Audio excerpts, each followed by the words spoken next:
We will talk in this lecture about the main uses of Power Editor and how it can help in saving time while offering more profound tools to thoroughly manage your campaigns.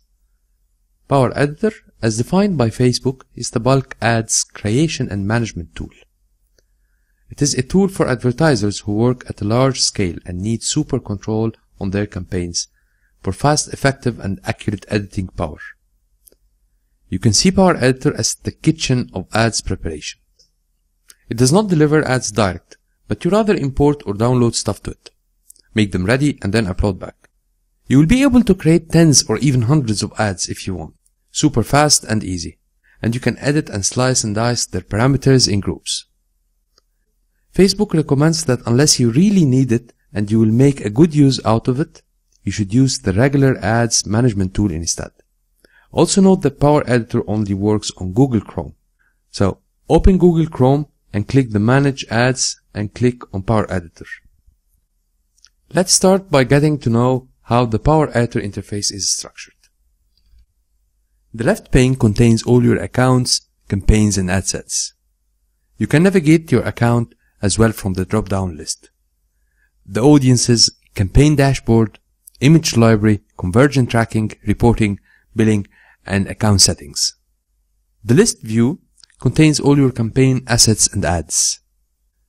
Let's dive in right away and see the real power of the Power Editor. But first, we will have to download everything into Power Editor.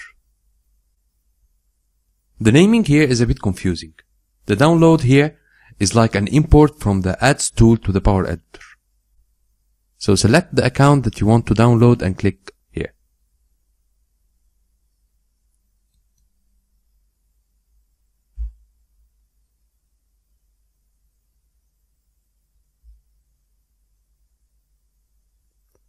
So we now downloaded, or rather imported, everything to the Power Editor. Let's go ahead and create an ad. I created a page with the name Top 4 Diet Resources to use as an example here. As we know, the ad should be attached to some ad set and some campaign. So let's create a new campaign. We'll give the campaign the name of Healthy Diet Page Likes. Let's make the objective to be page likes and the buying type to be an auction. The ad set name will be recipes, and let's give the ad name recipes below 500 calories.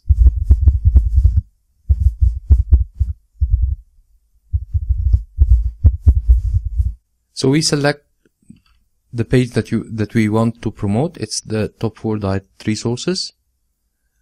Then we type some good headline over here, and let's have the text to be diet recipes below 500 calories that you will love. Notice that if you are advertising your website, you still need to link to a Facebook page in order to show in the newsfeed. Otherwise, you can only advertise on the right column.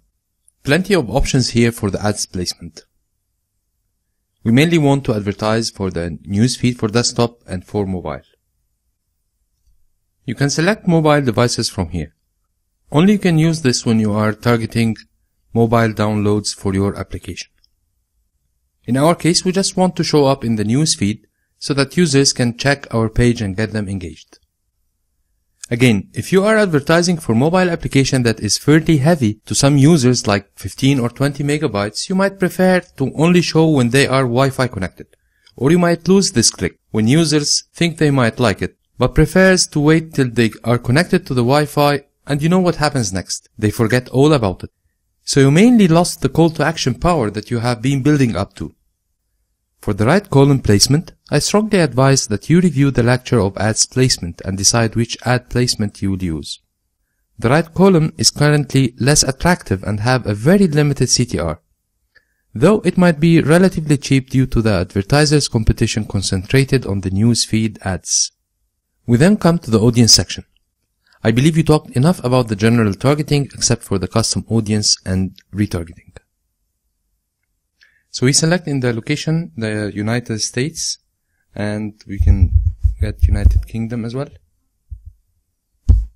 For this specific ad niche market, you should target age group above 18 years, as it talks about health and diet. Otherwise, it won't get approved. We select all genders, women and men. Language, I believe we target English language speakers, so we target the English US and the English UK as well. From the demographics, we get the relationship status. We can get in relationship and as well engaged. I just assume they might be more likely interested in my ads. Always try to spend time in selecting your audience. Good audience means better CTR that will massively reduce your cost while getting you tons of traffic. Not only the massive traffic that we target in our KPIs, but quality traffic. People who would be really interested in your ads, not just another like button clicked. Traffic that generates leads and converge buyers. Also, when you get such good traffic, you get highly engaged audience, and that is subject that one can write books about. Engagement drives organic traffic, and this we all love and hope for. When someone shares your content or write a comment, it is more likely that some of his friends see this activity and might tend to click or engage with the content. This just added more credibility to your ad, which in turn shall even enhance more your CTR. When your content engagement is high, it gets highly ranked by Facebook and shows more in users' timeline. We discussed in an earlier lecture that we only see 15 to 20% of the content that we are supposed to see, if we should see every single post in our newsfeed. However, this will be too much for us to handle, so Facebook decided to throttle down the number of posts that show up in our timeline. So we want our posts to be among the tribe of winners, among the 15%, and you can do this by getting your users highly engaged. And now back to our campaign. Always remember to upload your changes when done. In the optimization and pricing section, you may choose to let Facebook handle the optimization task. However, I recommend that you go the extra mile and optimize your bids manually, as discussed in the bidding and budgeting lecture. I personally prefer to start just low on bidding on CPM. Let's make many copies of the above ad. It's very wise to do so to make A/B testing. So I select the ad and click duplicate. I choose the campaign for this ad, and that was healthy diet page likes. And then the ad set is recipes. I click create. So another instance of the ad has been created. Don't mind about the name at the moment. Select both ads and then click duplicate ad once more. Select the campaign name and click create. So we now have 4 copies of this ad. We can make them 8 if we select the 4 copies and click duplicate. Same task. Click create. Just have 8 versions of the ad. So far they are very much similar to each other. In this campaign we will only need 4 ads. So let's go ahead and delete 4 out of the 8 ads that we have here. Select them and click delete. So we end up with 4 ads in total. Let's make a copy of this ad set so that we can test different headlines and different images. So let's go to the ad set and select the one that we are working on and click duplicate.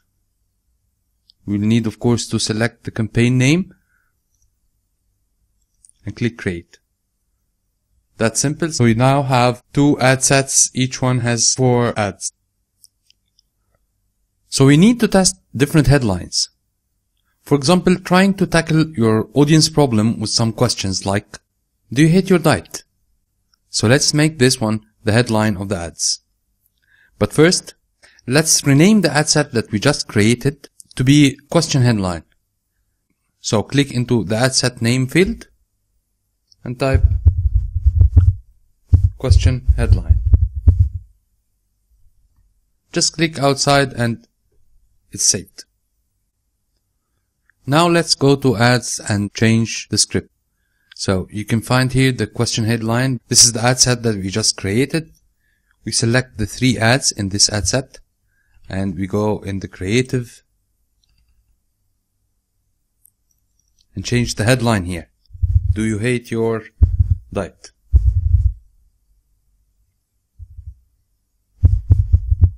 Now the situation is we have a campaign Its name is Diet Resources. This campaign has two ad sets. One is recipes, the other one is question headline, and each one of them had 4 ads. That's the structure that we have at the moment. It is a good practice always to split your testing on the ad set level rather than the ads level, or even the campaign level if you are testing multiple subs. Like for example, on the ads level, you test multiple images. Up one level, in ad sets, you test messages for each ad set. On the campaign level, you test languages, for example. One very important notice or tip before we conclude. Remember that you set the budget at your ad set level. So in this example, if we started with an ad set of $30 daily and decided later on to make further testing, so we just duplicated the ad set 3 times. We now have a total campaign budget of $90. If this is not what you really want to spend and still want to test all your ad sets equally, so go to the ad sets, select the 3 ad sets and change this to like 10.